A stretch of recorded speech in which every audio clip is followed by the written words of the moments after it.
Take a look at this image. This advertisement is something of an internet legend at this point.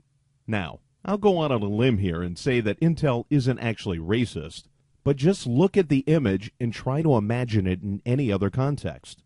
There is very little else that six black gentlemen bowing to a white person can evoke in most people's minds. There is the obvious connection to speed, but even a single image of the sprinter, after all, the same guy has been photoshopped in 6 times, would have been fine, especially by itself.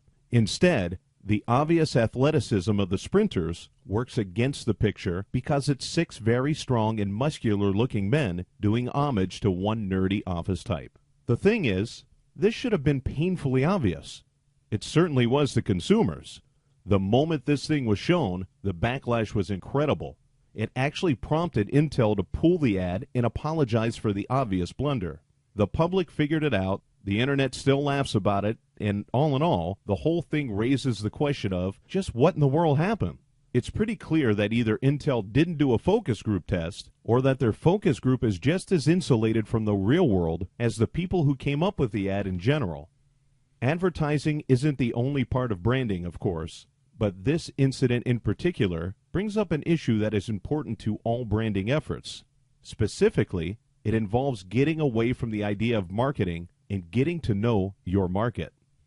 Markets are made up of people, and their value to a branding campaign is the word of mouth they can provide. Be it genuine face-to-face discussions or a video going viral, getting people to talk about a product is the best way to make it a success. Conversely, it's also the best way to kill a product. Take a similar, more recent incident. Sony was attempting to market its PSP handheld gaming console. Given the recent success of low-budget, clever, independent productions, the company decided to give this style a try. They started a guerrilla marketing campaign, spray-painting graffiti-style images of kids holding and playing PSP handhelds. Then, they began a campaign about their new, white-frame model of the device, and attempted to portray it with billboards of a black woman and a white woman fighting. Finally, they had an actor pose as a random user of the PSP and promote it on video sites such as YouTube. As the satirical humor site Crack.com pointed out, these efforts all fell flat. The graffiti efforts were picked up as blatantly obvious corporate marketing from the get-go. The billboard catfight advertisements were ridiculed as bizarrely racist. Incidentally, what is it with advertisements being accidentally racist? And the video series was picked up on as corporate shilling quite quickly as well. Sony finally got the hint and went back to more traditional advertising efforts, moving out of guerrilla marketing almost completely. Again, these efforts scream of a disconnect from the target audience that should have been fairly obvious. Even a brief test marketing to the public would probably have revealed the flaws in each of Sony's efforts. Part of it lies in an inability for some branding efforts to take their audience seriously.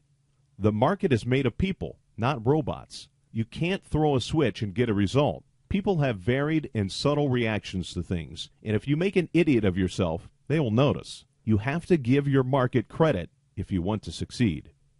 In particular, the graffiti and YouTube ads were the most patently condescending in this sense. They were outright lies. The company tried to make it look as though grassroots support for its product had spilled out into urban and online culture. Sony was caught out almost immediately and suffered appropriately for it. To its credit, Sony did own up and apologize, saying it had gotten the message.